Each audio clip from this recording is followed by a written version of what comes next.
Монгол Улсын нийт хүн амын 34.6%-ийг 15-34 насны залуучууд эзлэж байна.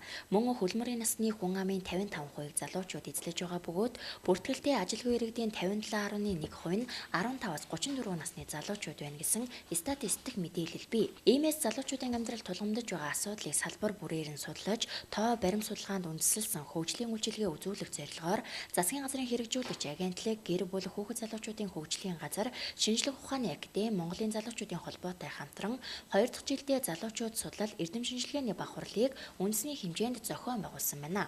Энэ ажлын хүрээнд Ховд аймгийн засаг даргын тамгын газар, гэр бүл хүүхэд залуучуудын хөгжлийн газар Ховд их сургууль хамтран тогтвортой хөгжил ба залуучууд эрдэм шинжилгээний бавхарлыг орон нутгийн төвшөнд зохион байгуулж байна.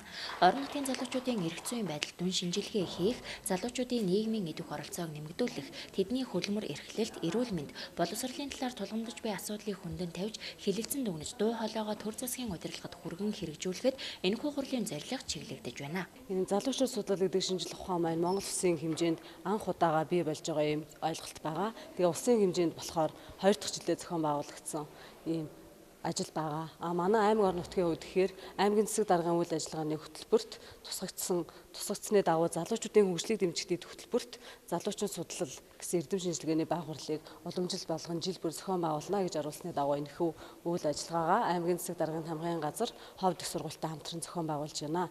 За тэгээд үндэсний түвшинд болохоор одоо энэ удаад Ховд их сургууль оюутан залуучуудынхаа дунд зохион байгуулж байгаа бол 11-р сарын 9-нд үндэсний түвшинд дандаа тийм залуучууд судлалын чиглэлээр судалгааны ажил хийдэг, ажиллаж байгаа ажилтан албан агч, багш, сургууль хүмүүжүүлэгч, төрийн албан агчдын дунд зохион байгуулагдах юм, үе шаттай зохион байгуулагдах юм. Одоо энэхүү эрдэм шинжилгээний хурал бас зохион байгуулагдсанаар цаашид залуучуудын талаар тулгамдж байгаа асуудлыг төр засгийн удирдлагуудын одоо түвшинд хүргэх ямар асуудал тулгамдаад байгаа юм бэ?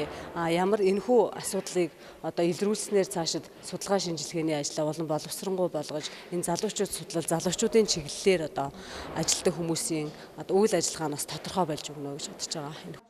Ховд аймгийн тухайд гихтэл нийт хүн амын 35.5%-ийг 15-34 насны залуучууд эзлэж байгаа бөгөөд тэдний өмнө тулгарч буй нийтлэг асуудал болон түүнийг шийдвэрлэх арга замыг тодорхойлох, залуучуудын нийгэмдэх оролцоог нэмэгдүүлэн, залуу гэр бүлийн суурь хэрэгцээг хангахад аймаг орон нутгийн зүгээс тодорхой арга хэмжээнүүдийг зохион байгуулж хэрэгжүүлэхэд энэхүү эрдэм шинжилгээний бавхарл үр дүнгээ өгөх учиртай. Залуучууд судлал арга хэмжээг цаашид ахлахангийн сурагчид, оюутан залуучууд, багш, сургууль хүмүүжүүлэгч, эрдэмтэн судлаачид, ахмад дунд үеийнхэнд үе шатаагаар зохион байгуулах юм.